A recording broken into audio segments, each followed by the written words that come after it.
Bonjour. Aujourd'hui, l'hypersensibilité émotionnelle et le sentiment de solitude que ça peut engendrer par moments. Ces moments où vous entrez dans une pièce, vous sentez qu'il y a quelque chose qui ne va pas, peut-être que votre corps se serre, ça se contracte, l'ambiance est lourde. Vous arrivez et vous sentez une personne que vous connaissez ou pas. Vous voyez tout de suite qu'elle ne va pas bien. Vous vous approchez un petit peu. Son regard est triste, son visage contracté.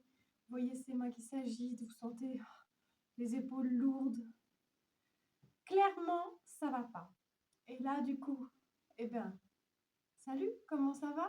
Et la personne fait son plus beau sourire de façade, le faux en plastique, là, le masque, et vous répond, ça va et toi? Et là, ça fait une espèce de choc des réalités, de dissonance cognitive, de mais pourquoi? Pourquoi est-ce qu'on vit dans un monde de superficialité comme ça? Pourquoi est-ce qu'il y a des gens ont encore si souvent besoin de se protéger, de se mettre de garder à l'intérieur toute leur souffrance? On est là, on vit ensemble, on est à côté, mais non, ils préfèrent rester seuls avec leur vécu lourd. Alors bien sûr, on est tous passés par ces moments-là. Mais c'est vrai qu'en tant qu'hypersensible, c'est une situation qu'on rencontre très fréquemment. On voit à travers les masques, on voit à travers les faux semblants. Et donc, ça peut être régulièrement douloureux si on s'en arrête là. Si on s'arrête à ce sentiment d'incompréhension, de malaise, de mais pour qui il me prend? Pourquoi? Je vois bien que tu ne vas pas bien. Pourquoi est-ce que tu me fais ce sourire là qui veut rien dire? Pourquoi est-ce que je te lance une bille pour qu'on puisse échanger ensemble, pour qu'on puisse discuter. Je suis là. Et l'autre s'enferme et reste dans sa prison. Mais on ne peut pas aider une personne qui n'a pas envie d'être aidée. Et puis on n'en a pas toujours l'énergie non plus. Parfois, on a déjà soi-même besoin de prendre son énergie pour se, se faire du bien, avancer, aller sur son propre chemin. Et donc on n'a pas toujours non plus envie de devoir faire avec ces émotions des autres qu'on perçoit, qu'on ressent dans son propre corps et dont les autres ne veulent pas non plus puisqu'ils mettent leur masque là comme si tout allait bien. Et donc on se retrouve à vivre dans notre corps nos émotions, nos aléas, tout ce qui ne va pas très bien, plus ces sentiments et ces colères et ces agacements des autres. Ça commence à faire beaucoup. Et donc, l'idée, c'est de réussir à faire le pas d'après pour mieux vivre cette situation et comprendre que voilà, déjà, c'est quand même un sacré don de réussir à percevoir comment sont les autres, comment vont les autres. L'humanité 2.0, non. Mais disons que ça permet déjà de se rendre compte de comment vont les gens qui nous entourent. Et ça permet par la suite de faire un pas de côté.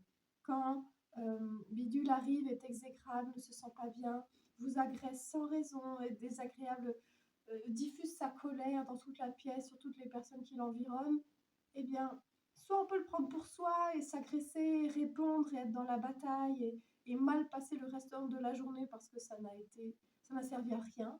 Soit on peut la regarder avec plus d'attention, percevoir la tristesse dans son regard, l'inquiétude, peut-être le sentiment de douleur, se dire ah, cette personne ne va pas bien aujourd'hui. Donc je comprends peut-être mieux pourquoi elle est dans cette espèce de débordement de colère ou d'agacement. Et donc, je ne vais pas le prendre pour moi. Ça ne me concerne pas. Et donc, ça permet déjà de se protéger, de se mettre un petit peu à l'écart, de se dire, ok, tu vas mal, je respecte ça. Et je l'accueille dans le sens où je te laisse vivre ce que tu as à vivre. Tu ne veux pas le partager? Ça ne m'appartient pas. C'est ton chemin. Mais moi, je poursuis mon chemin en ne m'envahissant pas avec tes ressentis, en ne me sentant pas coupable de cette colère que tu me jettes dessus. Et je ne vais pas essayer de passer 3 heures à comprendre qu'est-ce que j'ai fait pour que ça déclenche cette colère, qu'est-ce qui s'est passé, est-ce que j'ai dit quelque chose qui ne va pas, est-ce que mon travail a été mal fait. Non, non, je ne me remets pas en cause parce que je vois que cette personne ne va pas bien. Et ça lui appartient, c'est dans sa vie privée, peut-être dans son travail, dans son couple, ses enfants, je ne sais pas. Et peut-être que j'ai pas besoin de savoir, ça ne me regarde pas. Mais simplement, ça me permet de me protéger, de comprendre que ça ne m'appartient pas. Je vais me recentrer sur ce que moi je ressens. Peut-être que je vais pouvoir ressortir de la pièce pour sortir de cette aura et de cette ambiance très lourde et me dire, voilà, où j'en étais, comment je me sens, qu'est-ce que moi j'ai envie de faire, dans quel état émotionnel je suis aujourd'hui avec les énergies du moment. J'y retourne et je me libère de cette situation où j'ai compris que voilà, cette personne-là ne va pas très bien. J'ai vu à travers son masque, j'ai ce pouvoir-là, je peux m'en servir pour me libérer de l'influence des autres. Et donc, c'est un super pouvoir. Voilà, un petit partage du jour. Ça vous arrive souvent à vous de sentir les émotions des autres, d'être dans cette incompréhension peut-être parfois face aux masques? Tant de gens portent des masques aujourd'hui dans cette société. C'est dommage, on ne s'autorise plus à avoir des moments où on ne va pas bien, à souffrir, à se sentir mal, à être triste. Alors que si on pouvait en parler librement, si on pouvait simplement s'y autoriser, ça ferait tellement bien. On vit tous ces moments compliqués. Mais si on les vit ensemble, c'est différent. Et ça, il faut que tout le monde soit d'accord.